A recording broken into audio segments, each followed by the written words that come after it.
Hi all, എല്ലാവർക്കും secret P S സിയിലേക്ക് സ്വാഗതം. ഇന്ന് നമ്മൾ നോക്കാനായിട്ട് പോകുന്നത് 7ാം ക്ലാസ്സിലെ സോഷ്യൽ സയൻസിലെ 3ാമത്തെ ചാപ്റ്ററാണ്. 3ാമത്തെ ചാപ്റ്ററിൻ്റെ പേര് ഭരണഘടന വഴിയും വഴികാട്ടിയും എന്നാണ്. ഈ ഒരു ചാപ്റ്റർ പി എസ് സി പഠിക്കുന്നവർക്കാണെന്നുണ്ടെങ്കിലും ചോദ്യങ്ങൾ ചോദിക്കാവുന്ന ചാപ്റ്ററാണ്. കാരണം കോൺസ്റ്റിറ്റ്യൂഷനുമായി ബന്ധപ്പെട്ട് വരുന്ന കുറച്ച് കാര്യങ്ങളൊക്കെ ഈ ഒരു ചാപ്റ്ററിൽ പറയുന്നുണ്ട്. അപ്പോൾ 7ാം ക്ലാസ്സിൽ നമ്മൾ എല്ലാ SCERT ക്ലാസ്സുകളും കംപ്ലീറ്റ് ചെയ്തിട്ടുണ്ട്. അതുപോലെ തന്നെ 5ാം ക്ലാസ് മുതൽ 10ാം ക്ലാസ്സിലുള്ള SCERT ക്ലാസ്സുകൾ ചെയ്യുന്നുണ്ട്. പി എസ് സി പഠിക്കുന്നവർക്കായിട്ട് ഓരോ സിലബസിനനുസരിച്ചിട്ടുള്ള ചാപ്റ്റേഴ്സും നമ്മൾ തരുന്നുണ്ട്. അതുപോലെ തന്നെ previous question answers, topic wise ആയിട്ടുള്ള മോക്ക് ടെസ്റ്റുകളൊക്കെ തരുന്നുണ്ട് കേട്ടോ. അപ്പോൾ ക്ലാസ്സുകൾ ഇഷ്ടപ്പെട്ടാൽ സപ്പോർട്ട് ചെയ്യുക. അതുപോലെ തന്നെ പ്ലേലിസ്റ്റ് ചെക്ക് ചെയ്യുക. അപ്പോൾ ഏതൊക്കെയാണ് വീഡിയോസ് ചെയ്തതെന്ന് കാണാനായിട്ട് സാധിക്കും. അപ്പോൾ ഇന്നത്തെ ക്ലാസ്സിലേക്ക് കിടക്കാം. ഇപ്പം 3ാമത്തെ ചാപ്റ്ററിൻ്റെ പേരെന്താണ്? ഭരണഘടന വഴിയും വഴികാട്ടിയും എന്നാണ്. ഇപ്പോൾ ആദ്യം തന്നെ ഇവിടെ മഹാത്മാഗാന്ധിയുടെ യങ് ഇന്ത്യ എന്ന് പറയുന്ന ഒരു പുസ്തകം അല്ലെ, യങ് ഇന്ത്യയിൽ കൊടുത്തിട്ടുള്ള കുറച്ച് കാര്യങ്ങൾ ഇവിടെ പറയുന്നുണ്ട്. ഇപ്പോഴെന്താ പറയണേന്ന് നോക്കാം. എല്ലാ പ്രതിസന്ധികളിൽ നിന്നും രക്ഷാകർതൃത്വത്തിൽ നിന്നും ഇന്ത്യയെ മോചിപ്പിക്കുന്ന ഒരു ഭരണഘടനയ്ക്കായി ഞാൻ പരിശ്രമിക്കും. ഏറ്റവും ദരിദ്രരായ മനുഷ്യർക്ക് രാജ്യത്തെ രൂപപ്പെടുത്തുന്നതിൽ കാര്യക്ഷമമായ ശബ്ദമുണ്ടാക്കുകയും രാജ്യം അവരുടേതാണെന്ന് അവർക്ക് തോന്നുകയും ചെയ്യണം. ഉച്ചനീചിത്വങ്ങളില്ലാതെ എല്ലാ സമുദായക്കാരും തികഞ്ഞ സൗഹാർദ്ദത്തോടെ ജീവിക്കുന്ന ഇന്ത്യക്കായാണ് എൻ്റെ പരിശ്രമം. തൊട്ടുകൂടായ്മയുടെയും ലഹരി വസ്തുക്കളുടെയും ശാപമില്ലാത്ത ഇന്ത്യ, പുരുഷന്മാരുടെ അവകാശങ്ങൾ അതേപോലെ സ്ത്രീകൾക്കും അനുഭവിക്കാനാകുന്ന ഇന്ത്യ. ഓക്കെ, അപ്പോൾ ഇവിടെ എന്താ മഹാത്മാഗാന്ധി പറയുന്നത്? ഭാവി ഇന്ത്യയിൽ എന്തൊക്കെ വേണമെന്നാണ് ഈ ഒരു ഗാന്ധിജിയുടെ ഈ ഒരു കോട്ട്സിൽ, ഈ ഒരു എന്താ പറയുക, ഈ ഉദ്ധരണിയിൽ എന്താ പറയുന്നത്? എന്തൊക്കെ പറയുന്നത്? പരമാധികാരം അല്ലേ, പരമാധികാരം, തുല്യത, സാഹോദര്യം, ലിംഗനീതി എന്നിവയെക്കുറിച്ചിട്ടൊക്കെ പറയുന്നുണ്ട് അല്ലേ. നെക്സ്റ്റ്, ഭരണഘടന സ്വാതന്ത്ര്യ സമര സേനാനികളുടെ സ്വപ്നം. എങ്ങനെയാണ് ഭരണഘടന സ്വാതന്ത്ര്യ സമര സേനാനികളുടെ സ്വപ്നമായിട്ട് മാറിയത് നോക്കാം. ബ്രിട്ടീഷ് ആധിപത്യത്തിനെതിരെ ഉയർന്നു വന്ന ആദ്യത്തെ ബഹുജന സമരമായിരുന്നു 1857 ഒന്നാം സ്വാതന്ത്ര്യ സമരം അല്ലേ. 1857 ഒന്നാം സ്വാതന്ത്ര്യ സമരം നടക്കുന്നത്. അപ്പോൾ അതിലൂടെയാണ് അതിനെ നമ്മൾ ഒന്നാം സ്വാതന്ത്ര്യ സമരം എന്ന് വിശേഷിപ്പിക്കാൻ കാരണം എന്താണ്? അത് കൂടുതൽ പ്രക്ഷോഭങ്ങൾ അല്ലേ, കൂടുതൽ പ്രക്ഷോഭങ്ങൾ, ഈ സമരങ്ങളൊക്കെ നടക്കുന്നത് ആ ഒരു സമയത്താണ്. കുറേ പേർ മരണപ്പെട്ടിട്ടുണ്ട്. അതുപോലെ തന്നെ പല സ്ഥലങ്ങളിൽ നിന്നും രാജാക്കന്മാരൊക്കെ പങ്കെടുത്തിട്ടുണ്ട്. ഓക്കെ, നോക്കാം നമുക്ക്. സൈനികർ, ഗോത്രവർഗ്ഗക്കാർ, രാജാക്കന്മാർ, പ്രഭുക്കന്മാർ, കർഷകർ തുടങ്ങി നിരവധി വിഭാഗങ്ങളാണ് ഈ സമരത്തിൽ പങ്കാളികളായത്. ജനങ്ങൾക്കിടയിൽ മതസൗഹാർദ്ദത്തിലൂന്നിയുള്ള ദേശീയ ബോധം വളർത്തുന്നതിന് ഈ സമരം സഹായകമായി. ഓക്കെ, അപ്പോൾ എന്താ പറയുന്നത് ഇവിടെ എന്ന് വെച്ചാൽ എന്താണ്? മതസൗഹാർദ്ദപരമായിട്ടുള്ള അല്ലേ, അതായത് ജാതി മതമൊന്നും നോക്കാതെ തന്നെ എല്ലാ ജനവിഭാഗങ്ങളും ഈ ഒരു സമരത്തിൽ പങ്കെടുത്തിട്ടുണ്ടായിരുന്നു. ദേശീയബോധം ശക്തിപ്പെട്ടതോടെ വൈദേശിക ആധിപത്യത്തിനെതിരെ ഇന്ത്യയുടെ വിവിധ ഭാഗങ്ങളിൽ ധാരാളം പ്രാദേശിക സംഘടനകൾ രൂപപ്പെട്ടു. അപ്പോൾ ഈ ഒരു ദേശീയബോധത്തിനെ കുറിച്ചിട്ട് എല്ലാവർക്കും അറിവ് വന്നതിന് ശേഷം എല്ലാ സ്ഥലങ്ങളിലും എന്ത് രൂപപ്പെടാണ്? പ്രാദേശിക സംഘടനകൾ രൂപപ്പെടാണ് അല്ലേ. Indian association, Madras native association, Pune Sarvajanik സഭ എന്നിവ ചില ഉദാഹരണങ്ങളാണ്. Indian association, Madras native association, Pune Sarvajanik സഭ ഒക്കെ ഇതിന് എക്സാമ്പിളാണ്. പ്രാദേശിക സ്വഭാവമുള്ള ഇത്തരം സംഘടനകളിൽ നിന്ന് വിഭിന്നമായി ദേശീയ തലത്തിൽ ഒരു സംഘടന ഉയർന്നു വന്നത് 1885 രൂപീകൃതമായ ഇന്ത്യൻ നാഷണൽ കോൺഗ്രസ്സിലൂടെയാണ്.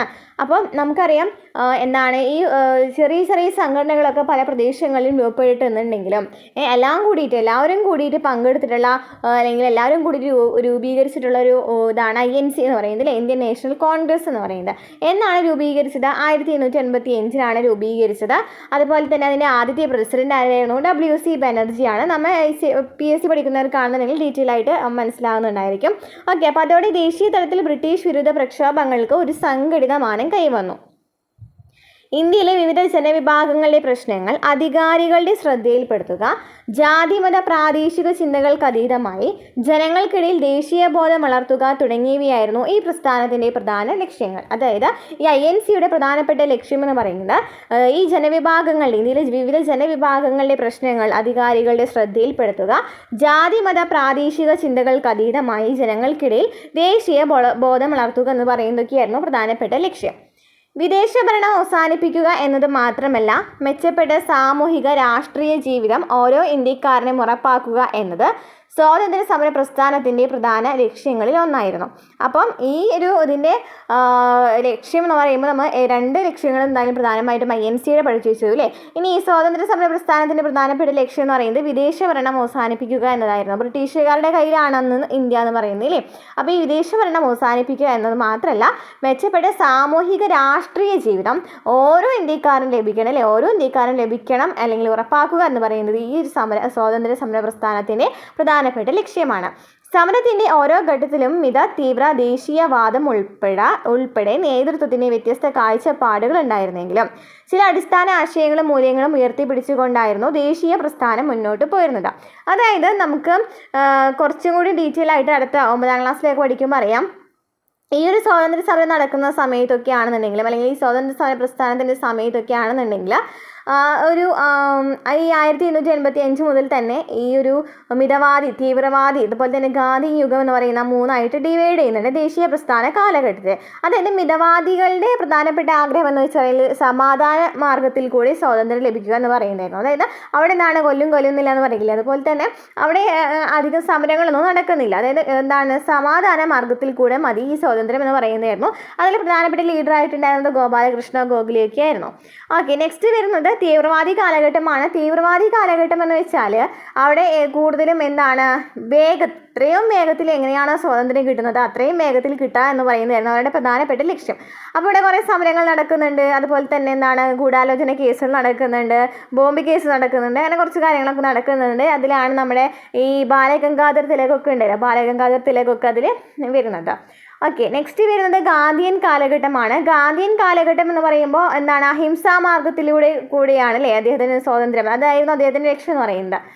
അപ്പം അങ്ങനെ 3 കാലഘട്ടമൊക്കെ ഉണ്ട്. അപ്പോൾ ഈ ഒരു സ്വാതന്ത്ര്യ സമര പ്രസ്ഥാനങ്ങളിൽ ഈ എന്താ പറയുന്നത് ഈ 3 അതായത് ഈ മിതവാദികളും തീവ്രവാദികളും അതുപോലെ തന്നെ അതാണ് പറയുന്നത് ഇവിടെ തീവ്ര ദേശീയവാദമൊക്കെ ഉൾപ്പെടുന്നുണ്ടെങ്കിലും എല്ലാവരുടെയും പൊതുവായിട്ടുള്ള ലക്ഷ്യം എന്ന് പറയുന്നത് എന്താണ് സ്വാതന്ത്ര്യം ലഭിക്കുക എന്ന് പറയുന്നതായിരുന്നു അല്ലേ.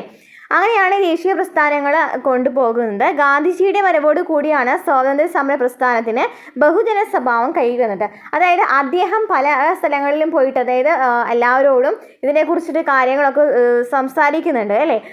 നമുക്ക് കുറച്ചും കൂടി മുന്നോട്ട് പോവുകയാണെന്നുണ്ടെങ്കിൽ ചാപ്റ്റേഴ്സ് പോവുകയാണെന്നുണ്ടെങ്കിൽ അല്ലെങ്കിൽ എന്താ പറയുക കുറച്ചും കൂടി ഹയർ സ്റ്റഡീസിലൊക്കെ നമ്മൾ ഡീറ്റെയിൽ ആയിട്ട് പഠിക്കുന്നതാണ്. ഓക്കെ, അപ്പോൾ ഗാന്ധിജിയുടെ വരവോട് കൂടിയിട്ടാണ് ഈ സ്വാതന്ത്ര്യ സമര പ്രസ്ഥാനത്തിന് ബഹുജന സ്വഭാവം കൈവരുന്നത്. ഗാന്ധിജിയുടെ സ്വാധീനം സാമൂഹിക നീതിയിൽ അധിഷ്ഠിതമായ ജനാധിപത്യം എന്ന ആവശ്യം ശക്തമാക്കി. ദേശീയ പ്രസ്ഥാനം മുന്നോട്ട് വെച്ച സ്വാതന്ത്ര്യം, സാമൂഹിക നീതിയിൽ അധിഷ്ഠിതമായ സമത്വം, സൗഹോദര്യം, മതസൗഹാർദ്ദം എന്നീ ആശയങ്ങളും മൂല്യങ്ങളുമാണ് നമ്മുടെ ഭരണഘടനയുടെ അടിത്തറയാകേണ്ടതെന്ന് നേതാക്കൾ ആഗ്രഹിച്ചു. ഈ കാഴ്ചപ്പാടുകളാണ് നമ്മുടെ ഭരണഘടനാ നിർമ്മാണത്തെ സ്വാധീനിച്ചത്. അവിടെ നമുക്ക് താഴെ ഒരു ചിത്രം നൽകിയിട്ടുണ്ട്. ഇതിലെന്താണ് വ്യക്തി സ്വാതന്ത്ര്യത്തിന് പ്രാധാന്യം നൽകണം. അതായത് ഓരോരുത്തരും നമ്മൾ പറഞ്ഞു ഓരോരുത്തരുടെയും അവകാശങ്ങൾക്കും കൂടി പ്രാധാന്യം നൽകിയിട്ടുണ്ടായിരുന്നു. അപ്പോൾ ഓരോ അവകാശങ്ങൾ ഉറപ്പാക്കണം, എല്ലാ മതങ്ങൾക്കും തുല്യ പ്രാധാന്യം നൽകണം, സാമൂഹ്യ നീതി ഉറപ്പുവരുത്തണം, ജനാധിപത്യ ഭരണം ശക്തിപ്പെടുത്തണം എന്നൊക്കെ പറയുന്നത് ഓരോരുത്തരുടെ കാഴ്ചപ്പാടുകളാണ്. ഈ ഭരണഘടന നിർമ്മാണത്തെ സ്വാധീനിച്ചിട്ടുള്ള കുറച്ച് കാഴ്ചപ്പാടുകളാണ് കേട്ടോ. എന്തൊക്കെയാണ് വ്യക്തി സ്വാതന്ത്ര്യത്തിന് എന്താണ് പ്രാധാന്യം നൽകുന്നത് ഇവിടെ എഴുതിയിട്ടുണ്ട് അല്ലേ. മതസൗഹാർദ്ദം, സാഹോദര്യം, ജനാധിപത്യം, ക്ഷേമരാഷ്ട്രം, നീതി, മതനിരപേക്ഷത, തുല്യത, എല്ലാവർക്കും സ്വാതന്ത്ര്യം എന്ന് പറയുന്നതൊക്കെയായിരുന്നു പ്രധാനപ്പെട്ട കാര്യങ്ങൾ. നെക്സ്റ്റ് ക്വസ്റ്റ്യൻ എന്നാണ് ഇന്ത്യൻ സ്വാതന്ത്ര്യ സമരമാണ് നമ്മുടെ ഭരണഘടനയുടെ അടിത്തറയായി മാറിയത് വിലയിരുത്തുക. എന്തായിരുന്നു നമ്മൾ ഈ പറഞ്ഞ കാര്യങ്ങൾ തന്നെ. 1857 ഒന്നാം സ്വാതന്ത്ര്യ സമരം ജനങ്ങൾക്കിടയിൽ മതസൗഹാർദ്ദത്തിലൂന്നിയുള്ള ദേശീയ ബോധം വളർത്തുന്നതിന് സഹായകമായി അല്ലേ. അതുപോലെ തന്നെ പിന്നെ നമ്മുടെ പറഞ്ഞത് 1857 ഒന്നാം സ്വാതന്ത്ര്യ സമരത്തെക്കുറിച്ച് പറഞ്ഞു. Next 1885 രൂപീകൃതമായ INC Indian national Congress ജാതി മത പ്രാദേശിക ചിന്തകൾക്ക് അതീതമായി ജനങ്ങൾക്കിടയിൽ ദേശീയ ബോധം വളർത്താൻ സഹായകമായി. പിന്നെ വിദേശ ഭരണം അവസാനിപ്പിക്കുക മാത്രമല്ല അല്ലേ, നോക്കി വിദേശ ഭരണം അവസാനിപ്പിക്കുക മാത്രമല്ല മെച്ചപ്പെട്ട സാമൂഹിക രാഷ്ട്രീയ ജീവിതം ഓരോ ഇന്ത്യക്കാരും ഉറപ്പാക്കുക എന്നത് പറയുന്നത് ഈ സ്വാതന്ത്ര്യ സമര പ്രസ്ഥാനത്തിൻ്റെ ലക്ഷ്യങ്ങളാണ്. പിന്നെന്താ പറയുന്നത് ഗാന്ധിജിയുടെ സ്വാധീനം അല്ലേ. ഗാന്ധിജിയുടെ സ്വാധീനം സാമൂഹിക നീതിയിൽ അധിഷ്ഠിതമായ ജനാധിപത്യം എന്ന ആവശ്യം ശക്തമാക്കി.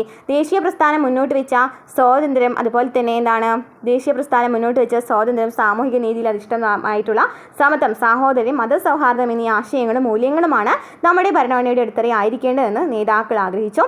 ഈ കാഴ്ചപ്പാടുകളൊക്കെയാണ് നമ്മുടെ ഭരണഘടന നിർമ്മാണത്തെ സ്വാധീനിച്ചത്. അപ്പോൾ ഈ ഒരു സംഭവം തന്നെയാണ് ഒരു ക്വസ്റ്റ്യൻ ആയിട്ട് നൽകിയിരിക്കുന്നത്. നെക്സ്റ്റ് ക്വസ്റ്റ്യൻ ഭരണഘടനയുടെ മുൻഗാമി.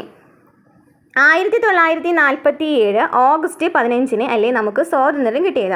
പക്ഷേ ഭരണഘടന നിലവിൽ വന്നത് 1950 ജനുവരി 26-നുമാണ്. അപ്പോൾ സ്വാതന്ത്ര്യം നേടി 2.5 വർഷത്തോളം എന്തായിരുന്നു ഇന്ത്യയുടെ ഭരണഘടനാ നിയമം? എന്താ ചോദിച്ചിരിക്കുന്നത്? നമുക്കറിയാം സ്വാതന്ത്ര്യം കിട്ടിയിട്ടുള്ളത് 1947 ഓഗസ്റ്റ് 15-നാണെന്ന് അല്ലേ. എന്നാൽ അതിന് മുമ്പ് തന്നെ 1947 ഓഗസ്റ്റ് 15-ന് ശേഷമാണ് ശരിക്കും പറഞ്ഞാൽ ഭരണഘടന 1950 ജനുവരി 26-നാണ് നിലവിൽ വരുന്നത്. അപ്പോൾ ഈ ഒരു 2 വർഷം 2.5 വർഷം എങ്ങനെയാണ് നമ്മുടെ സമൂഹത്തിൽ എങ്ങനെയാണ് നമുക്ക് ഭരണഘടന ഇല്ലാതെ എങ്ങനെയാണ് ജീവിച്ചത്, അല്ലെങ്കിൽ എങ്ങനെയാണ് ഈ കാര്യങ്ങളൊക്കെ മുന്നോട്ട് പോയെന്നാണ് ഒരു കുട്ടിയുടെ കൺഫ്യൂഷൻ, അല്ലെങ്കിൽ കുട്ടിയുടെ ക്വസ്റ്റ്യൻ എന്ന് പറയുന്നത്. അപ്പം എന്തായിരിക്കും അതിനുള്ള കാരണം നമ്മൾ ഡീറ്റെയിൽ ആയിട്ട് വരുന്നുണ്ട്. എന്താ കാരണം നോക്കിയേ. ബ്രിട്ടീഷുകാർ 1935 പാസ്സാക്കിയ ഗവൺമെൻറ് ഓഫ് ഇന്ത്യ ആക്ട് എന്ന നിയമസംഹിതയാണ് റിപ്പബ്ലിക്കായി മാറും വരെ നമ്മുടെ രാജ്യം പിന്തുടർന്നത്. അതായത് ബ്രിട്ടീഷുകാർ 1935 എന്താണ് ഗവൺമെൻറ് ഓഫ് ഇന്ത്യ ആക്ട് പാസ്സാക്കിയിട്ടുണ്ട്. 1935 ഗവൺമെൻറ് ഓഫ് ഇന്ത്യ ആക്ട് പാസ്സാക്കിയിട്ടുണ്ട്. ആ ഒരു ഗവൺമെൻറ് ഓഫ് ഇന്ത്യ ആക്ട് എന്ന് പറയുന്നത് ശരിക്കും പറഞ്ഞാൽ നമ്മുടെ ഈ ഭരണഘടനയുടെ മുൻഗാമി എന്നാണ് അറിയപ്പെടുന്നത്. കാരണം എന്താണ്, ഈ ഒരു സംഭവം നമ്മുടെ ഭരണഘടന വരുന്നതിന് മുമ്പ് തന്നെ ഈ 1935 പറയുന്ന കാര്യങ്ങളൊക്കെ ഉണ്ടല്ലോ, അതനുസരിച്ചിട്ടാണ് നമ്മുടെ രാജ്യം നിയമങ്ങൾ മുന്നോട്ട് പോയിരുന്നത്. നമ്മുടെ ഭരണഘടനയുടെ പല ആശയങ്ങളും വ്യവസ്ഥകളും ഈ നിയമത്തിൽ നിന്നാണ് എടുത്തിരിക്കുന്നത്. 1950 ജനുവരി 26-നാണ് നമ്മുടെ ഭരണഘടന നിലവിൽ വന്നത്. ഓക്കെ, അപ്പോൾ 1935 ഗവൺമെൻറ് ഓഫ് ഇന്ത്യ ആക്ടിൽ എന്തൊക്കെയാണ് പറയുന്നത് നോക്കിയൊക്കെ. ഈ ഗവൺമെൻറ് ഓഫ് ഇന്ത്യ ആക്ട് നോക്കുകയാണെങ്കിൽ 321 വിഭാഗങ്ങളും 10 പട്ടികകളാണ് ഉണ്ടായിരുന്നത്. അതുപോലെ തന്നെ ദുർബല വിഭാഗങ്ങൾ, സ്ത്രീകൾ, തൊഴിലാളികൾ എന്നിവർക്ക് പ്രത്യേക മണ്ഡലങ്ങൾ ഉണ്ടായിരുന്നു. കേന്ദ്രത്തിനും അന്നത്തെ പ്രവിശ്യകൾക്കുമായി അധികാരം വിഭജിച്ചു. പിന്നെന്താണ്, കേന്ദ്രത്തിൽ ദ്വിമണ്ഡല സഭ ഉണ്ടായിരുന്നു. അതുപോലെ തന്നെ 6 പ്രവിശ്യകളിൽ ദ്വിമണ്ഡല സഭകൾ എന്നൊക്കെ പറയുന്നതായിരുന്നു 1935 ഗവൺമെൻറ് ഓഫ് ഇന്ത്യ ആക്ടിൽ പറയുന്നത്. ഇതൊക്കെയാണ് 6 പ്രവിശ്യകളിൽ ദ്വിമണ്ഡല സഭകൾ, കേന്ദ്രത്തിൽ ദ്വിമണ്ഡല സഭ, കേന്ദ്രത്തിനും അന്നത്തെ പ്രവിശ്യകൾക്കുമായി അധികാരം വിഭജിച്ചു. പിന്നെന്താണ്, ദുർബല വിഭാഗങ്ങൾ, സ്ത്രീകൾ, തൊഴിലാളികൾ എന്നിവർക്ക് പ്രത്യേക മണ്ഡലങ്ങൾ, 321 വിഭാഗങ്ങളും 10 പട്ടികകളും. നെക്സ്റ്റ്, ഭരണഘടനാ നിർമ്മാണത്തിലേക്ക്. 1946 അധികാര കൈമാറ്റം ചർച്ച ചെയ്യുന്നതിനായി ഇന്ത്യ സന്ദർശിച്ച ക്യാബിനറ്റ് മിഷന്റെ പ്രധാന നിർദ്ദേശങ്ങളിൽ ഒന്നായിരുന്നു സ്വതന്ത്ര ഇന്ത്യക്കായുള്ള ഒരു നിയമസംഹിത. ഈ ലക്ഷ്യം മുൻനിർത്തിയാണ് ഭരണഘടനാ നിർമ്മാണ സഭ രൂപീകൃതമായത്. അതായത് 1946 അധികാര കൈമാറ്റം ചർച്ച ചെയ്യുന്നതിനായിട്ട് ഇന്ത്യ സന്ദർശിച്ച ക്യാബിനറ്റ് മിഷന്റെ പ്രധാനപ്പെട്ട നിർദ്ദേശങ്ങളിൽ ഒന്നാണ് ഒരു നിയമസംഹിത ഇന്ത്യക്കായിട്ട് വേണമെന്നുള്ളത് ഇല്ലേ. ഈ ലക്ഷ്യത്തെ മുൻനിർത്തിയിട്ടാണ് ഭരണഘടനാ നിർമ്മാണ സഭ നിലവിൽ വന്നത്. അപ്പോൾ എന്നാണ് ഭരണഘടനാ നിർമ്മാണ സഭ നിലവിൽ വന്നത് എന്നാണ് നോക്കാം. ഭരണഘടനാ നിർമ്മാണ സഭ ആദ്യമായിട്ട് ഒരു എന്താ പറയുക സമ്മേളനം, അല്ലെങ്കിൽ ആദ്യത്തെ സമ്മേളനം നടക്കുന്നത് 1946 ഡിസംബർ 9-നാണ്. അപ്പോൾ ഈ ഭരണഘടനാ നിർമ്മാണ സഭ 1946 ഡിസംബർ 6-ന് രൂപീകരിക്കുന്നുണ്ട്. 1946 ഡിസംബർ 6-ന് രൂപീകരിക്കുന്നുണ്ട്. അതിൻ്റെ ആദ്യത്തെ സമ്മേളനം നടക്കുന്നത് 1946 ഡിസംബർ 9-നാണ്. തിരഞ്ഞെടുക്കപ്പെട്ട അധ്യക്ഷനാരാണ്? ഡോക്ടർ രാജേന്ദ്ര പ്രസാദാണ് തിരഞ്ഞെടുക്കപ്പെട്ട അധ്യക്ഷൻ. ഭരണഘടന അംഗീകരിച്ച് ഒപ്പുവെച്ചത് 1949 നവംബർ 26-നാണ്. ഭരണഘടന അംഗീകരിക്കുന്നത് അപ്പോൾ എന്നാണ് 1949 നവംബർ 26-നാണ്. അതിനാൽ തന്നെ ഭരണഘടനാ ദിനം ചോദിക്കുകയാണെങ്കിൽ എന്നാണ് നവംബർ 26-നാണ് ഭരണഘടനാ ദിനം. ഇനി നിലവിൽ വന്നത് എന്നാണ് 1950 ജനുവരി 26-നാണ് നിലവിൽ വന്നത്. 1950 ജനുവരി 26-നാണ് എന്ത് നിലവിൽ വരുന്നത്? ഭരണഘടന നിലവിൽ വരുന്നത് അല്ലേ. ഭരണഘടന നിലവിൽ വരുന്നത് 1950 ജനുവരി 26-നാണ്. അന്ന് തന്നെയാണ് ഇന്ത്യ റിപ്പബ്ലിക് ആയത് അല്ലേ. നെക്സ്റ്റ് എന്താണ്, ഡ്രാഫ്റ്റിംഗ് കമ്മിറ്റി ചെയർമാൻ ആയിട്ടുണ്ടായിരുന്നത് ഡോക്ടർ ബി ആർ അംബേദ്കർ ആണ് ഡ്രാഫ്റ്റിംഗ് കമ്മിറ്റി ചെയർമാൻ ആയിട്ടുള്ളത്. അതായത് നമ്മുടെ ഭരണഘടനയുടെ ശില്പി ചോദിക്കുകയാണെങ്കിൽ ആരാണ്? ഡോക്ടർ ബി ആർ അംബേദ്കർ ആണ്. അദ്ദേഹം തന്നെയാണ് ഡ്രാഫ്റ്റിംഗ് കമ്മിറ്റിയുടെ ചെയർമാൻ ആയിട്ടുള്ളത്. ഇനി നിർമ്മാണ കാലയളവ് നോക്കുകയാണെങ്കിൽ 2 വർഷം 11 മാസം 17 ദിവസമാണ്. 2 വർഷം 11 മാസം 17 ദിവസമാണ്. അപ്പോൾ എന്തൊക്കെയാണ് ഭരണഘടനാ നിർമ്മാണ സഭയെക്കുറിച്ച് പഠിച്ചത്? ആദ്യത്തെ സമ്മേളനം നടക്കുന്നത് 1946 ഡിസംബർ 9-നാണ്. തിരഞ്ഞെടുക്കപ്പെട്ട അധ്യക്ഷൻ ചോദിക്കുകയാണെങ്കിൽ ഡോക്ടർ രാജേന്ദ്ര പ്രസാദ് ആണ്. ഭരണഘടന അംഗീകരിച്ചത് അല്ലെങ്കിൽ ഒപ്പുവെച്ചതൊക്കെ എന്നാണ് 1949 നവംബർ 26-നാണ്. നിലവിൽ വന്നത് 1950 ജനുവരി 26-നും. അതുപോലെ തന്നെ drafting committee chairman doctor B R അംബേദ്കറും. പിന്നെ നിർമ്മാണ കാലയളവ് എത്രയാണ്? 2 വർഷം 11 മാസം 17 ദിവസമാണ്. ഇനി കൂറുമാറ്റ ഭരണഘടനയ്ക്കായി. ലോകത്തിലെ ഏറ്റവും മികച്ച ഒന്നാകണം നമ്മുടെ ഭരണഘടന എന്ന ആഗ്രഹം ആദ്യം അത് എഴുതി തയ്യാറാക്കാൻ നിയോഗിക്കപ്പെട്ട ഭരണഘടനാ നിർമ്മാണ സഭയ്ക്ക് ഉണ്ടായിരുന്നു. അതായത് ലോകത്തിലെ ഏറ്റവും മികച്ച ഒന്നാകണം നമ്മുടെ ഭരണഘടന എന്നൊരു ആഗ്രഹം ഈ ഭരണഘടനാ നിർമ്മാണ സഭയ്ക്ക് ഉണ്ടായിരുന്നു. നമ്മുടെ ഭരണഘടനയുടെ മുഖ്യ ശില്പി ആരാണ്? ഡോക്ടർ ബി ആർ അംബേദ്കർ ആണെന്ന് പറഞ്ഞു. 60ഓളം രാജ്യങ്ങളിലെ ഭരണഘടനകൾ വിദേശ പഠനത്തിന് വിധേയമാക്കുകയുണ്ടായി. മറ്റു രാജ്യങ്ങളിൽ രൂപപ്പെട്ട ഭരണഘടനകളുടെ നല്ല വശങ്ങൾ മറ്റു രാജ്യങ്ങളിൽ രൂപപ്പെട്ടിട്ടുള്ള ഈ ഭരണഘടനയുടെ നല്ല വശങ്ങളൊക്കെ അദ്ദേഹം എന്ത് ചെയ്തു? നമ്മുടെ ഭരണഘടനയിലേക്ക് സ്വീകരിച്ചു. ഇന്ത്യക്കുള്ള വൈവിധ്യം, ചരിത്ര പാരമ്പര്യം, സംസ്കാരം തുടങ്ങിയ കാര്യങ്ങൾ കൂടി പരിഗണിച്ചാണ് വിദേശ ഭരണഘടനകളിലെ ആശയങ്ങൾ നാം സ്വീകരിച്ചിരിക്കുന്നത്. നെക്സ്റ്റ്, സവിശേഷതകൾ ഒട്ടേറെ. ലോകത്തിലെ ഏറ്റവും വലിയ എഴുതപ്പെട്ട ഭരണഘടനയാണ് ഇന്ത്യയുടേത്. ലോകത്തിലെ ആദ്യത്തെ എഴുതപ്പെട്ട ഭരണഘടന ചോദിക്കുകയാണെങ്കിൽ ഇതാണ്, അമേരിക്കയാണ് ലോകത്തിലെ ആദ്യത്തെ എഴുതപ്പെട്ട ഭരണഘടന. ഇനി ലോകത്തിലെ ഏറ്റവും വലിയ എഴുതപ്പെട്ട ഭരണഘടന ചോദിക്കുകയാണെങ്കിൽ ഇതാണ്, ഇന്ത്യയാണ്. 1950 ജനുവരി 26 നിലവിൽ വന്ന നമ്മുടെ ഭരണഘടനയിൽ 22 ഭാഗങ്ങളും 395 അനുച്ഛേദങ്ങളും 8 പട്ടികകളും ഉണ്ടായിരുന്നു. എന്താ പറയുന്നത്? 1950 ജനുവരി 26 ഭരണഘടന നിലവിൽ വന്നത്. ഇത് പ്രകാരം ഭരണഘടനയിൽ 22 ഭാഗങ്ങൾ 395 അനുച്ഛേദങ്ങൾ, ആർട്ടിക്കിൾസ്, 8 പട്ടികകൾ ഉണ്ടായിരുന്നു.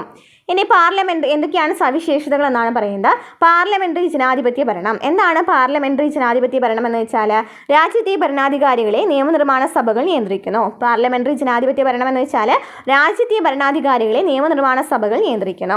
ഇനി ജനങ്ങളുടെ പരമാധികാരം. എന്താണ് ജനങ്ങളുടെ പരമാധികാരം എന്ന് വെച്ചാൽ രാഷ്ട്രത്തിന്റെ എല്ലാ അധികാരങ്ങളും ഉത്ഭവിക്കുന്നത് എവിടെ നിന്നാണ്? ജനങ്ങളിൽ നിന്നാണ്. രാഷ്ട്രത്തിന്റെ എല്ലാ അധികാരങ്ങളും ഉത്ഭവിക്കുന്നത് ജനങ്ങളിൽ നിന്നാണ്. നെക്സ്റ്റ്, മൗലിക അവകാശങ്ങൾ. എന്താണ് മൗലിക അവകാശങ്ങൾ? ഓരോ വ്യക്തിക്കും രാഷ്ട്രം ഉറപ്പുവരുത്തേണ്ട ചില അടിസ്ഥാന അവകാശങ്ങളെയാണ് മൗലിക അവകാശങ്ങൾ എന്ന് പറയുന്നത്. അപ്പോൾ എന്താണ് മൗലിക അവകാശങ്ങൾ? ഓരോ വ്യക്തിക്കും രാഷ്ട്രം ഉറപ്പുവരുത്തേണ്ട ചില അടിസ്ഥാന അവകാശങ്ങളാണ് മൗലിക അവകാശങ്ങൾ. ഇനി മൗലിക കടമകൾ. ഓരോ വ്യക്തിയും രാഷ്ട്രത്തോടും സമൂഹത്തോടും പാലിക്കേണ്ട ഉത്തരവാദിത്യങ്ങളാണ് മൗലിക കടമകൾ. അപ്പോൾ മൗലിക അവകാശങ്ങൾ എന്ന് വെച്ചാൽ ഓരോ വ്യക്തിക്കും രാഷ്ട്രം ഉറപ്പുവരുത്തേണ്ട ചില അടിസ്ഥാന അവകാശങ്ങളെയാണ് മൗലിക അവകാശങ്ങൾ എന്ന് പറയുന്നത്. ഇനി മൗലിക കടമകൾ എന്ന് വെച്ചാൽ ഓരോ വ്യക്തിയും രാഷ്ട്രത്തോടും സമൂഹത്തോടും പാലിക്കേണ്ട ഉത്തരവാദിത്യങ്ങളെയാണ് മൗലിക കടമകൾ എന്ന് പറയുന്നത്. നെക്സ്റ്റ്, മാർഗനിർദ്ദേശക തത്വങ്ങൾ. മാർഗനിർദ്ദേശക തത്വങ്ങളെ കുറിച്ച് പറയുകയാണെങ്കിൽ എന്താണ്? ജനക്ഷേമമാണ് പ്രധാനപ്പെട്ട ലക്ഷ്യം വരുന്നത്. സാമൂഹിക സാമ്പത്തിക അവകാശങ്ങൾ ഉറപ്പുവരുത്തുന്നതിനായി രാഷ്ട്രത്തിന് നൽകിയിരിക്കുന്ന നിർദ്ദേശങ്ങളെയാണ് മാർഗനിർദ്ദേശക തത്വങ്ങൾ എന്ന് പറയുന്നത്. അപ്പോൾ എന്താണ് മാർഗനിർദ്ദേശക തത്വങ്ങൾ? സാമൂഹിക സാമ്പത്തിക അവകാശങ്ങൾ ഉറപ്പുവരുത്തുന്നതിനായി രാഷ്ട്രത്തിന് നൽകിയിരിക്കുന്ന നിർദ്ദേശങ്ങളെയാണ് മാർഗനിർദ്ദേശക തത്വങ്ങൾ എന്ന് പറയുന്നത്. നെക്സ്റ്റ്, നിയമവാഴ്ച. എന്താണ് നിയമവാഴ്ച? എല്ലാ പൗരരും നിയമത്തിന് വിധേയരാണ്, ആരും നിയമത്തിന് അതീതരല്ല. നിയമവാഴ്ച എന്ന് വെച്ചാൽ എന്താണ്? എല്ലാ പൗരരും നിയമത്തിന് വിധേയരാണ്, ആരും നിയമത്തിന് അതീതരല്ല. നെക്സ്റ്റ്, സാർവത്രിക പ്രായപൂർത്തി വോട്ടവകാശം. എന്താണ് സാർവത്രിക പ്രായപൂർത്തി വോട്ടവകാശം എന്ന് വെച്ചാൽ നിശ്ചിത പ്രായം പൂർത്തിയായ എല്ലാവർക്കും വോട്ട് ചെയ്യാനുള്ള അവകാശത്തെയാണ് സാർവത്രിക പ്രായപൂർത്തി വോട്ടവകാശം എന്ന് പറയുന്നത്. എന്താണ്? നിശ്ചിത പ്രായം പൂർത്തിയായ എല്ലാവർക്കും വോട്ട് ചെയ്യുവാനുള്ള അവകാശം ഉറപ്പുവരുത്തുന്നുണ്ട് നമ്മുടെ ഭരണഘടന. നെക്സ്റ്റ്, സ്വതന്ത്രവും നിഷ്പക്ഷവുമായ നീതിന്യായ വ്യവസ്ഥ. നിയമനിർമ്മാണ കാര്യനിർവഹണ വിഭാഗങ്ങളിൽ നിന്നും സ്വതന്ത്രമാക്കപ്പെട്ട കോടതി സംവിധാനമാണ് ഇതുകൊണ്ട് ഉദ്ദേശിക്കുന്നത്. അതായത് നീതിന്യായ വ്യവസ്ഥ നമ്മുടെ ഭരണഘടന ഉറപ്പുവരുത്തുന്നുണ്ട്. അതുപോലെ തന്നെ ഫെഡറലിസം. എന്താണ് ഫെഡറലിസം?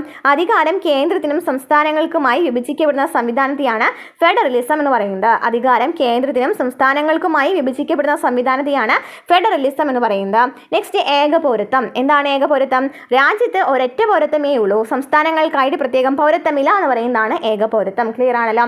അപ്പോൾ ഇത്രയാണ് നമ്മുടെ ഭരണഘടനയുടെ പ്രധാനപ്പെട്ട സവിശേഷതകൾ. അപ്പോൾ എന്തൊക്കെയാണ് പറഞ്ഞത്? നമ്മുടെ ഭരണഘടന, ഇന്ത്യയുടെ ഭരണഘടന എന്ന് പറയുന്നത് ഏറ്റവും വലിയ എഴുതപ്പെട്ട ഭരണഘടനയാണ്. അതുപോലെ തന്നെ 1950 ജനുവരി 26 ഈ ഭരണഘടന നിലവിൽ വന്നത്. 22 ഭാഗങ്ങളും 395 അനുച്ഛേദങ്ങളും 8 പട്ടികകളും ഉണ്ടായിരുന്നു. ഇനി പ്രധാനപ്പെട്ട സവിശേഷതകൾ നോക്കുകയാണെങ്കിൽ പാർലമെന്ററി ജനാധിപത്യ ഭരണം, ജനങ്ങളുടെ പരമാധികാരം, മൗലിക അവകാശങ്ങൾ, മൗലിക കടമകൾ, മാർഗനിർദ്ദേശക തത്വങ്ങൾ, നിയമവാഴ്ച, സാർവത്രിക പ്രായപൂർത്തി വോട്ടവകാശം, സ്വതന്ത്രവും നിഷ്പക്ഷവുമായ നീതിന്യായ വ്യവസ്ഥ, ഫെഡറലിസം, ഏകപൗരത്വം എന്നിവയൊക്കെയാണ് പ്രധാനപ്പെട്ട സവിശേഷതകൾ. ഇനി കുറച്ച് ക്വസ്റ്റ്യൻസ് ചോദിച്ചിട്ടുണ്ട്. നിങ്ങൾ ചെയ്യാറുണ്ടോ എന്നുള്ളതാണ് ചോദിച്ചിരിക്കുന്നത്. ചെയ്യാറുണ്ടോ എന്നുണ്ടെങ്കിൽ ജസ്റ്റ് അപ്പുറത്തെ കോളത്തിൽ നിന്ന് ടിക്ക് ചെയ്യാം കേട്ടോ. സർക്കാരുകളുടെ കീഴിലാണ്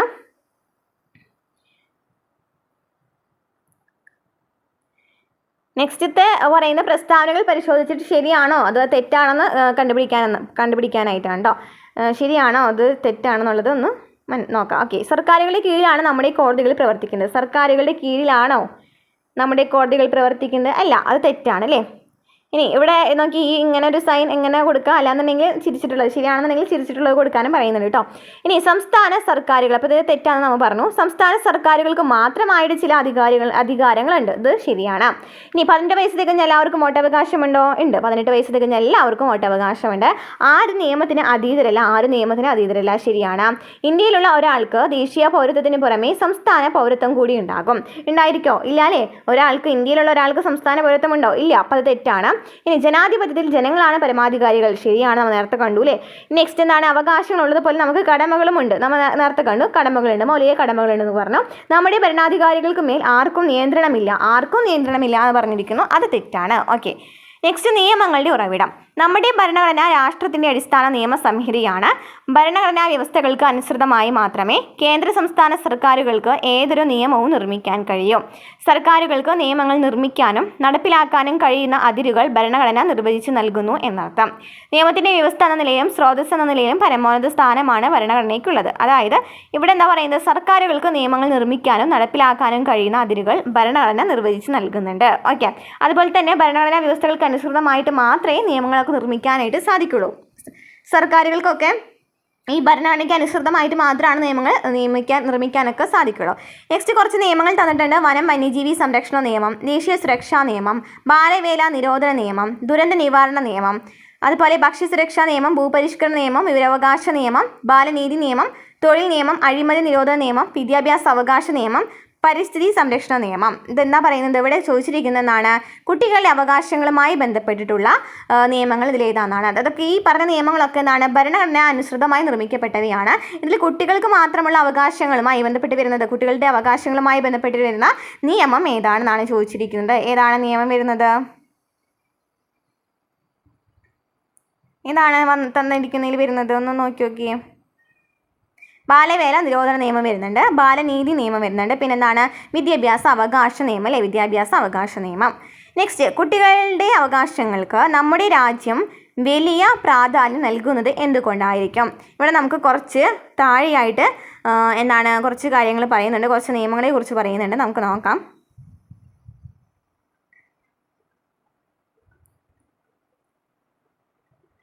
ഓക്കെ, കുറച്ചും കൂടി ഉള്ളൂ കേട്ടോ ഈ ചാപ്റ്റർ.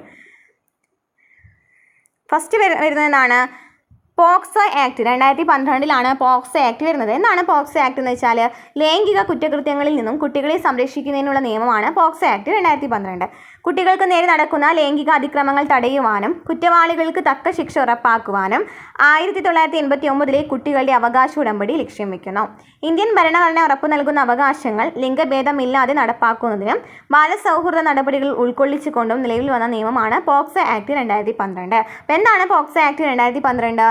ഇന്ത്യൻ ഭരണഘടന ഉറപ്പു നൽകുന്ന അവകാശങ്ങൾ ലിംഗഭേദമില്ലാതെ നടപ്പിലാക്കുന്നതിനായിട്ടും അതുപോലെ തന്നെ ബാലസൗഹൃദ നടപടികൾ ഉൾക്കൊള്ളിച്ചുകൊണ്ടും നിലവിൽ വന്ന നിയമമാണ് എന്ന് പറയുന്നത് പോക്സോ ആക്ട് 2012. 18 വയസ്സിന് താഴെയുള്ള ഏതൊരാളെയും കുട്ടിയായി നിയമം പരിഗണിക്കുന്നു. 18 വയസ്സിന് താഴെയായിട്ടുള്ള ഏതൊരു വ്യക്തിയെയും എന്ന് പറയാം, കുട്ടി എന്ന് പറയാം പോക്സോ ആക്ട് പ്രകാരം. ഈ നിയമത്തെക്കുറിച്ച് നിങ്ങൾ കേട്ടിട്ടുണ്ടോ? ഭയരഹിതമായും സുരക്ഷിതമായും സമൂഹത്തിൽ ജീവിക്കുവാൻ ഓരോ കുട്ടിക്കും അവകാശമുണ്ട്. അസ്വസ്ഥത ഉളവാക്കുന്നതും സുരക്ഷിതമല്ലാത്തതുമായ സ്പർശനം, നോട്ടം, പ്രവൃത്തി മുതലായവ ഏത് വ്യക്തിയിൽ നിന്നുണ്ടായാലും അവ തിരിച്ചറിയുവാൻ കഴിയണം. ഇത്തരം പ്രവൃത്തികളോട് അരുത് എന്ന് പറയാനും അകറ്റി നിർത്താനും അധികാരികളോട് പരാതിപ്പെടാനും ശ്രദ്ധ പുലർത്തണം. ലൈംഗികാതിക്രമ കേസുകൾ ഉണ്ടായാൽ അവ റിപ്പോർട്ട് ചെയ്യേണ്ടത് വകുപ്പ് 19 പ്രകാരം സ്പെഷ്യൽ ജുവേനൽ പോലീസ് യൂണിറ്റോ ലോക്കൽ പോലീസോ ആണ് നിയമത്തിൽ വിവരിക്കുന്നു. അപ്പോൾ എന്തെങ്കിലും പരാതികളുണ്ടെന്നുണ്ടെങ്കിൽ റിപ്പോർട്ട് ചെയ്യേണ്ടത് ആരാണ്? സ്പെഷ്യൽ ജുവേനൽ പോലീസ് യൂണിറ്റ് അല്ലെങ്കിൽ ലോക്കൽ പോലീസാണ്. പോക്സോ കേസുകൾ കൈകാര്യം ചെയ്യുന്ന ഉദ്യോഗസ്ഥർ ചൈൽഡ് വെൽഫെയർ പോലീസ് ഓഫീസർ എന്നാണ് അറിയപ്പെടുന്നത്. ചൈൽഡ് വെൽഫെയർ പോലീസ് ഓഫീസർ എന്നാണ് ഈ പോക്സോ കൈകാര്യം ചെയ്യുന്ന ഉദ്യോഗസ്ഥരെ അറിയപ്പെടുന്നത്. കേരള സംസ്ഥാന ബാലാവകാശ സംരക്ഷണ കമ്മീഷൻ പോക്സോ നിയമത്തിൻ്റെ 44-ാം വകുപ്പ് പ്രകാരം നിരീക്ഷണ സംവിധാനം ഒരുക്കിയിട്ടുണ്ട്. പോക്സോ കുറ്റകൃത്യങ്ങളിൽ ഏർപ്പെടുന്ന ഏതൊരു വ്യക്തിക്കും കഠിന ശിക്ഷ ഈ നിയമം വ്യവസ്ഥ ചെയ്യുന്നു. ഇനി ഭരണഘടനയുടെ ധർമ്മങ്ങൾ എന്തൊക്കെയാണ് ധർമ്മങ്ങൾ വരുന്നത്? നമ്മൾ നിയമത്തിൻ്റെ വ്യവസ്ഥാ സ്രോതസ് ഇതൊക്കെ പഠിച്ചു. ഇനി അതല്ലാതെ വേറെ ഏതാണ്? പൗരരുടെ അവകാശങ്ങളും കടമകളും സ്ഥാപിക്കുന്നു. ശരിയാണ്. ഗവൺമെന്റിന്റെ അധികാരങ്ങളും പരിമിതികളും വ്യക്തമാക്കുന്നു. ശരിയാണ്. രാജ്യത്തെ എല്ലാ ഭരണ സംവിധാനങ്ങളും ഭരണഘടനയ്ക്ക് വിധേയമായാണ് പ്രവർത്തിക്കുന്നത് അല്ലേ? രാജ്യത്തെ എല്ലാ ഭരണ സംവിധാനങ്ങളും ഭരണഘടനയ്ക്ക് വിധേയമായാണ് പ്രവർത്തിക്കുന്നത്. അതുപോലെ നാനാത്വത്തിൽ ഏകത്വം സംരക്ഷിക്കുന്നു. രാജ്യത്തിന് ദിശാബോധം നൽകുന്ന അടിസ്ഥാന രേഖയായി നിലകൊള്ളുന്നു. സ്വേച്ഛാധിപത്യത്തിനും അധികാര ദുർവിനിയോഗത്തിനും എതിരായ സംരക്ഷണ കവചമായി വർത്തിക്കുന്നു. രാജ്യത്തിന്റെ അടിസ്ഥാന മൂല്യങ്ങളും ആദർശങ്ങളും നിർവചിക്കുന്നു. അപ്പോൾ എന്തൊക്കെയാണ് പ്രധാനപ്പെട്ട ധർമ്മങ്ങൾ? പൗരരുടെ അവകാശങ്ങളും കടമകളും സ്ഥാപിക്കുന്നു. ഗവൺമെന്റിന്റെ അധികാരങ്ങളും പരിമിതികളും വ്യക്തമാക്കുന്നു.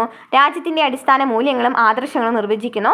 സ്വേച്ഛാധിപത്യത്തിനും അധികാര ദുർവിനിയോഗത്തിനുമെതിരായ സംരക്ഷണ കവചമായി വർത്തിക്കുന്നു. രാജ്യത്തിന് ദിശാബോധം നൽകുന്ന അടിസ്ഥാന രേഖയായി നിലകൊള്ളുന്നു. ഇനി രാജ്യത്തെ എല്ലാ ഭരണ സംവിധാനങ്ങളും ഭരണഘടനയ്ക്ക് വിധേയമായാണ് പ്രവർത്തിക്കുന്നതെന്ന് ഉറപ്പുവരുത്തുന്നു. നാനാത്വത്തിൽ ഏകത്വം സംരക്ഷിക്കുന്നു. ഇനി കുറച്ച് അതായത് നമ്മുടെ ഭരണഘടനയിൽ കുറച്ച് തിരുത്തുകളൊക്കെ വരുത്താനുണ്ടായിരുന്നു. അപ്പോൾ തിരുത്തുകൾ വരുത്തുന്നതിനായിട്ടാണ് എന്ത് വരുന്നത്? ഭേദഗതികൾ വരുന്നത്. ഓക്കെ, അപ്പോൾ ഭേദഗതികൾ എന്ന് വെച്ചാൽ ഇപ്പോൾ നമുക്ക് എന്തെങ്കിലും ഒരു നിയമത്തിൽ നമുക്ക് എന്തെങ്കിലും ഒരു ഇത് തോന്നുകയാണെന്നുണ്ടെങ്കിൽ, അല്ലെങ്കിൽ കുറച്ച് കാര്യങ്ങൾ കൂട്ടിച്ചേർക്കണം, അല്ലെങ്കിൽ കുറച്ച് കാര്യങ്ങൾ വെട്ടിത്തിരുത്തണം, അങ്ങനെയൊക്കെ തോന്നുകയാണെന്നുണ്ടെങ്കിൽ അത് നമുക്ക് എന്ത് ചെയ്യാൻ പറ്റും? ഭരണഘടനയെ ഭേദഗതി ചെയ്യാൻ പറ്റും. ഓക്കെ, നമുക്ക് ആ നിയമം ഇല്ലാതാക്കാൻ പറ്റില്ല എന്നുണ്ടെങ്കിലും ഭേദഗതി ചെയ്യാനായിട്ട് പറ്റും. ഓക്കെ, അപ്പോൾ ഇവിടെ നമുക്ക് പ്രധാനപ്പെട്ട ഭേദഗതികളാണ് പഠിക്കാനായിട്ട് തന്നിരിക്കുന്നത്. നമ്മൾ പറഞ്ഞു 1950 ജനുവരി 26 ഇന്ത്യൻ ഭരണഘടന നിലവിൽ വന്നത് അല്ലേ? അപ്പോൾ ഭേദഗതികൾ കുറേ ഭേദഗതികൾ വന്നിട്ടുണ്ട്. പക്ഷെ നമുക്ക് ഇമ്പോർട്ടൻ്റ് ആയിട്ട് നമുക്ക് 7ാം ക്ലാസ്സിൽ SCERT പറയുന്ന ഭേദഗതികൾ നോക്കാം. ഒന്നാമത്തെ ഭേദഗതിയിൽ എന്താ പറഞ്ഞത്? 1951 പട്ടികകളുടെ എണ്ണം 9 മാറി. പട്ടികകളുടെ എണ്ണം എത്രയായി മാറി? 9 മാറി. ഇനി 42ാം ഭേദഗതി എന്ന് പറയുന്നത് 1976 നിലവിൽ വന്നത്. 1976 42ാം ഭേദഗതിയിലൂടെയാണ് മതേതരത്വം, സോഷ്യലിസം, അഖണ്ഡത എന്നിവ കൂട്ടിച്ചേർത്തത്. 1976 42ാം ഭേദഗതിയിലൂടെയാണ്. ഇനി 1978 44ാം ഭേദഗതിയിലൂടെയാണ് സ്വത്തവകാശ മൗലിക അവകാശമല്ലാതായത്. 1978 44ാം ഭേദഗതിയിലൂടെയാണ് സ്വത്തവകാശ മൗലിക അവകാശം അല്ലാതായത്. നെക്സ്റ്റ് നോക്കുകയാണെങ്കിൽ 73 74, അതായത് 1992 73ാം ഭേദഗതിയും 74ാം ഭേദഗതിയിലൂടെയാണ് പഞ്ചായത്തി രാജ് നഗരപാലിക നിയമം വരുന്നത്. 1992 73 74ാം ഭേദഗതിയിലൂടെയാണ്. നെക്സ്റ്റ് 2002 86ാം ഭേദഗതി. 2002 ഭേദഗതിയിലൂടെ എന്ത് സംഭവിച്ചു? വിദ്യാഭ്യാസം മൗലിക അവകാശമാക്കി മാറ്റി. 2002 വിദ്യാഭ്യാസം മൗലിക അവകാശമാക്കി മാറ്റി. നെക്സ്റ്റ് 101ാം ഭേദഗതി. 101ാം ഭേദഗതിയിൽ എന്താണ്? 2016 101ാം ഭേദഗതി. ചരക്ക് സേവന നികുതി, അതായത് GST കുറിച്ച് പറയുന്നതാണ്. 2016 101ാം ഭേദഗതി. 2016 ചരക്ക് സേവന നികുതി 2016 നിലവിൽ വന്നത്. GST, അതായത് 2016 ഈ ചരക്ക് സേവന നികുതി ഇപ്പോൾ നമുക്കറിയാം 2017 ജൂലൈ 1 GST നിലവിൽ വന്നത് അല്ലേ? അപ്പോൾ 2016 ഈ ഭേദഗതി ചോദിക്കുകയാണെങ്കിൽ ഇതാണ് 101ാം ഭേദഗതിയാണ്.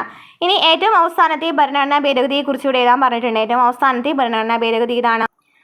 ലേറ്റസ്റ്റ് ആയിട്ട് 130ാം ഭരണഘടനാ ഭേദഗതി ബില്ല് വന്നിട്ടുണ്ടായിരുന്നു. അതായത് ഗുരുതരമായ കുറ്റകൃത്യങ്ങളിൽ പ്രതിയായി 30 ദിവസത്തിലധികം അറസ്റ്റിലോ കസ്റ്റഡിയിലോ കഴിയുന്ന പ്രധാനമന്ത്രി, മുഖ്യമന്ത്രിമാർ, മന്ത്രിമാർ എന്നിവരെ പദവിയിൽ നിന്നും നീക്കം ചെയ്യുന്നതുമായി ബന്ധപ്പെട്ട നിർദ്ദേശങ്ങൾ അടങ്ങിയിട്ടുള്ളതായിരുന്നു ഈ ബില്ല്.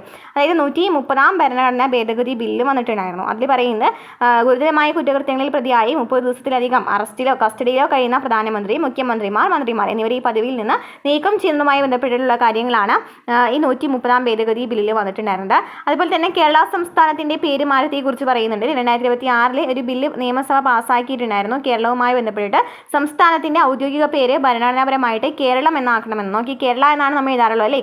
കേരളം എന്നാക്കണം എന്ന് പറഞ്ഞിട്ടുള്ള ഒരു ഭേദഗതി വന്നിട്ടുണ്ടായിരുന്നു. നെക്സ്റ്റ് എന്താണ്? 1926 ഏതെല്ലാം ആശയങ്ങൾ ഭരണഘടനയിൽ പുതുതായി കൂട്ടിച്ചേർത്തു? ഏതൊക്കെയാണ്? നമ്മൾ നേരത്തെ പറഞ്ഞ കാര്യങ്ങൾ ഏതൊക്കെയാണ്? മതേതരത്വം പറഞ്ഞു അല്ലേ? മതേതരത്വം പറഞ്ഞു. സോഷ്യലിസം, അഖണ്ഡത അല്ലേ? ഇവിടെ നമ്മൾ പറഞ്ഞില്ലേ? മതേതരത്വം, സോഷ്യലിസം, അഖണ്ഡത. ഇനി ഇന്ത്യയുടെ ഭരണഘടന നിലവിൽ വന്ന വർഷം ഏതാണ്? എന്നാണ് 1950 ജനുവരി 26 ഭരണഘടനയിൽ ആദ്യമായി വരുത്തിയ മാറ്റം എന്താണ്? ഏത് വർഷമാണ്? എന്താണ്? ഒന്നാമത്തെ ഭേദഗതി എന്നായിരുന്നു 1951 അല്ലേ? അതിലെന്താണ്? പട്ടികകളുടെ എണ്ണം എത്രയായിട്ട് മാറി? 9 മാറി. നെക്സ്റ്റ്, രാജ്യത്ത് സ്വത്തവകാശം എത്ര കാലം മൗലിക അവകാശമായി നിലവിൽ നിന്നു? എത്ര നാൾ വരെയാണ്? 1978 44ാം ഭേദഗതി പ്രകാരമാണ് സ്വത്തവകാശം മൗലിക അവകാശങ്ങളിൽ നിന്നും മാറ്റിയത്. അപ്പോൾ 1978 വരെയാണ്. വിദ്യാഭ്യാസം ഇന്ത്യയിൽ മൗലിക അവകാശമാണോ? എന്ന് മുതൽ. വിദ്യാഭ്യാസം ഇന്ത്യയിൽ മൗലിക അവകാശമാണോ? അതെ, 2002 86 ഭേദഗതിയിലൂടെയാണ് വിദ്യാഭ്യാസം മൗലിക അവകാശമാക്കി മാറ്റിയത്. ഇതുവരെ എത്ര തവണ ഇന്ത്യൻ ഭരണഘടന ഭേദഗതി ചെയ്തിട്ടുണ്ട്? എത്ര തവണയാണ്? 106 തവണയാണ് ഭേദഗതി ചെയ്തിട്ടുള്ളത്. കാലാനുസൃതമായി മാറ്റങ്ങൾ വരുത്താവുന്ന ഒന്നാണ് നമ്മുടെ ഭരണഘടന. മാറുന്ന സാമൂഹിക ആവശ്യങ്ങൾ പരിഗണിച്ച് ഭരണഘടനയിൽ മാറ്റങ്ങൾ വരുത്തുന്ന പ്രക്രിയയാണ് ഭരണഘടനാ ഭേദഗതി. എങ്ങനെയെല്ലാം ഭേദഗതികൾ വരുത്താമെന്ന് ഭരണഘടന തന്നെ വിശദീകരിക്കുന്നുണ്ട്. 368 വകുപ്പ് പ്രകാരം ഭരണഘടനാ ഭേദഗതി ചെയ്യുവാനുള്ള അധികാരം പാർലമെന്റിനാണ്. ചോദിക്കാം, 368 പ്രകാരം ഭരണഘടന ഭേദഗതി ചെയ്യുന്നതിനുള്ള അധികാരം ആർക്കാണ്? പാർലമെന്റിനാണ്. എന്നാൽ ഭരണഘടനയുടെ അടിസ്ഥാന ഘടന ഭേദഗതി ചെയ്യാൻ പാടില്ല. അടിസ്ഥാന ഘടന ഭേദഗതി ചെയ്യാനായിട്ട് പാടില്ല. എന്നാൽ ഭേദഗതി ചെയ്യുവാനുള്ള അവകാശം ആർക്കാണ്? പാർലമെന്റിനാണ്. ഏത് വകുപ്പ് പ്രകാരം? 368 വകുപ്പ് പ്രകാരം. നെക്സ്റ്റ് കുറച്ച് കേസുകളെ കുറിച്ച് പറയുന്നുണ്ട്. അടിത്തറ ഇളക്കരുത്. 1923 കാസർഗോഡ് എടനീർ പടത്തിന്റെ അധിപതിയായിരുന്ന കേശവാനന്ദ ഭാരതി കേരള സർക്കാരിനെതിരെ നൽകിയ കേസിലായിരുന്നു ഭരണഘടനയുടെ അടിസ്ഥാന ഘടനയിൽ യാതൊരു മാറ്റവും വരുത്താൻ പാടില്ല എന്ന് സുപ്രീം കോടതി വിധിച്ചത്. അപ്പോൾ കേശവാനന്ദ ഭാരതി കേസിലാണ് ഭരണഘടന ഭേദഗതി ചെയ്യാം, പക്ഷെ എന്താണ് അടിസ്ഥാന അവകാശങ്ങൾ, അടിസ്ഥാന കാര്യങ്ങളൊന്നും അതിൽ നിന്ന് ചേഞ്ച് ചെയ്യാൻ പാടില്ല എന്ന് പറഞ്ഞത്. നെക്സ്റ്റ് വിദ്യാഭ്യാസ മൗലിക അവകാശമാക്കി മാറ്റി നമ്മൾ പറഞ്ഞു. വിദ്യാഭ്യാസ മൗലിക അവകാശമാക്കപ്പെട്ടത് 2002 86 ഭേദഗതി പ്രകാരമാണ്. ഈ വ്യവസ്ഥകൾ ഭരണഘടനയിൽ 21A വകുപ്പായിട്ട് ചേർത്തിട്ടുണ്ട്. അതായത് നമുക്ക് മൗലിക സ്വാതന്ത്ര്യങ്ങളെ കുറിച്ചിട്ടും മൗലിക അവകാശങ്ങളെ കുറിച്ചിട്ടും പഠിക്കാനായിട്ടുണ്ട്. നമുക്ക് ഈ ഒരു SCERT പറയുന്നില്ല, നമുക്ക് ഈ ഒരു ക്ലാസ്സിൽ വരുന്നില്ല കേട്ടോ അത്. അപ്പോൾ അതിലെ ആർട്ടിക്കിൾ 21A ഇതിനെക്കുറിച്ച് പറയുന്നത് ഈ വിദ്യാഭ്യാസ മൗലിക അവകാശമാക്കി മാറ്റണം എന്ന് പറയുന്ന ഭേദഗതി ചോദിച്ചാൽ നമ്മൾ പറഞ്ഞു 86 ഭേദഗതിയാണെന്ന്. ആർട്ടിക്കിൾ അല്ലെങ്കിൽ വകുപ്പ് ചോദിക്കുകയാണെങ്കിൽ 21A ആണ്. ഈ ഭേദഗതി അനുസരിച്ച് 2009 ഓഗസ്റ്റ് 4 നിലവിൽ വന്ന നിയമമാണ് വിദ്യാഭ്യാസ അവകാശ നിയമം 2009. ഈ നിയമം അനുസരിച്ച്, ഈ ഭേദഗതി അനുസരിച്ചിട്ടാണ് എന്ത് വരുന്നത്? വിദ്യാഭ്യാസ അവകാശ നിയമം വരുന്നത് എന്നാണ് 2009 ഓഗസ്റ്റ് 4 6 മുതൽ 14 വയസ്സ് വരെ പ്രായമുള്ള എല്ലാ കുട്ടികൾക്കും സൗജന്യവും നിർബന്ധിതവുമായ വിദ്യാഭ്യാസം ഉറപ്പുവരുത്തുന്നതാണ് പ്രസ്തുത നിയമം. 6 മുതൽ 14 വയസ്സ് വരെയുള്ള എല്ലാ കുട്ടികൾക്കും സൗജന്യവും നിർബന്ധിതവുമായിട്ടുള്ള വിദ്യാഭ്യാസം ഉറപ്പുവരുത്തുക എന്ന് പറയുന്നതാണ് ഈ ഒരു നിയമത്തിൽ പറയുന്നത്. നെക്സ്റ്റ് ചെറു ഭരണഘടന. അതായത് നമ്മൾ പറഞ്ഞു 1976 42 ഭേദഗതിയിലൂടെയാണ് മതേതരത്വം, സോഷ്യലിസം, അഖണ്ഡത എന്നിവ കൂട്ടിച്ചേർത്തെന്ന് പറഞ്ഞല്ലോ. ഓക്കെ, ഭരണഘടനയിൽ വേറെയും ചില മാറ്റങ്ങൾ ഈ ഭേദഗതിയിലൂടെ വരുത്തിയിട്ടുണ്ട്. അതായത് 1976 42 ഭേദഗതിയിൽ ഇത് മാത്രമല്ല വേറെയും കുറച്ച് കാര്യങ്ങൾ ഈ ഭേദഗതിയിൽ മാറ്റം വരുത്തിയിട്ടുണ്ടായിരുന്നു. അതിനാൽ തന്നെ സുപ്രധാനമായ നിരവധി മാറ്റങ്ങൾ ഇതിൽ വരുത്തിയിട്ടുള്ള കാരണം തന്നെ കോൺസ്റ്റിറ്റ്യൂഷൻ, അതായത് ഭരണഘടനയിലെ ചെറു ഭരണഘടന അല്ലെങ്കിൽ മിനി കോൺസ്റ്റിറ്റ്യൂഷൻ എന്നൊക്കെ അറിയപ്പെടുന്ന ഇതാണ് 1976 42 ഭേദഗതിയാണ് മിനി ഭരണഘടന, അല്ലാന്നുണ്ടെങ്കിൽ ഇതാണ് ചെറു ഭരണഘടന എന്നൊക്കെ അറിയപ്പെടുന്നത്. ഓക്കെ, നെക്സ്റ്റ് നിയമങ്ങൾ നടപ്പാക്കുമ്പോൾ രാജ്യത്ത് ഇനിയും യാഥാർത്ഥ്യമാകാതെ ഭൂപരിഷ്കരണം, സ്ത്രീധന നിരോധന നിയമം കടലാസിൽ തന്നെ, മദ്യവിപത്ത് നിയമം കൊണ്ട് മാത്രം തടയാനാവില്ല, ബാലാവകാശ നിയമങ്ങൾ കർശനമാക്കണമെന്ന് ആവശ്യം. മുകളിൽ നൽകിയിട്ടുള്ള വാർത്താ തലക്കെട്ടുകൾ വായിച്ചല്ലോ. എന്തൊക്കെ കാര്യങ്ങളാണ് നിങ്ങൾക്ക് മനസ്സിലാക്കാൻ കഴിഞ്ഞത്? എന്തൊക്കെയാണ്? കുറേ നിയമങ്ങൾ വന്നിട്ടുണ്ടെങ്കിലും അതൊന്നും നടപ്പിലാക്കപ്പെടുന്നില്ല എന്ന് നമുക്ക് ഇതിൽ നിന്ന് മനസ്സിലാക്കാനായിട്ട് സാധിക്കുന്നുണ്ട് അല്ലേ?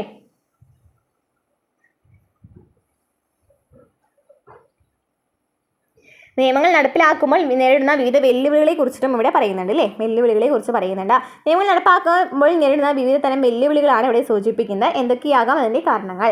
ജനങ്ങളുടെ വ്യത്യസ്തമായ താല്പര്യങ്ങൾ, ജനഹിതം പൂർണ്ണമായും ഉൾക്കൊള്ളാത്ത നിയമനിർമ്മാണങ്ങൾ, നിയമങ്ങളെക്കുറിച്ചുള്ള അറിവില്ലായ്മ, അതുപോലെ തന്നെ രാഷ്ട്രീയ ഇടപെടൽ, നിയമങ്ങൾ നടപ്പിലാക്കുന്നതിലെ അനാസ്ഥ, നിയമങ്ങൾ ദുർവ്യാഖ്യാനം ചെയ്യൽ എന്നിവയൊക്കെ എന്താണ് ഇതിനൊക്കെ കാരണങ്ങളാണ്. വ്യത്യസ്ത താല്പര്യങ്ങളുള്ള സമൂഹമാണ് നമ്മുടേത് എങ്കിലും പൊതു നിയമങ്ങൾ അനുസരിക്കാൻ എല്ലാവർക്കും ഭരണഘടനാപരമായി ബാധ്യസ്ഥരാണ്. പുതിയ നിയമങ്ങൾ രൂപീകരിക്കപ്പെടുമ്പോൾ അവയ്ക്കെതിരെയുള്ള അഭിപ്രായങ്ങളും സമരങ്ങളും ഉയർന്നു വരാൻ സാധ്യതയുണ്ട്.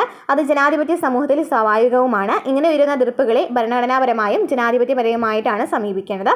വൈവിധ്യങ്ങളും വൈജാത്യങ്ങളും ഏറെയുള്ള നമ്മുടെ സമൂഹത്തിൽ ഭരണഘടന മുന്നോട്ട് വയ്ക്കുന്ന മൂല്യങ്ങൾ ഓരോ സമൂഹം ഉൾക്കൊള്ളുന്നതിലൂടെ മാത്രമേ ഇന്ത്യയെ പരമാധികാര, സ്ഥിതി സമത്വ, മതനിരപേക്ഷ ജനാധിപത്യ റിപ്പബ്ലിക്കായി ഉയർത്താൻ കഴിയും. ഓക്കെ, അപ്പോൾ ഇത്രയൊക്കെയാണ് ഈ ഒരു ചാപ്റ്ററിൽ പറയുന്നത്.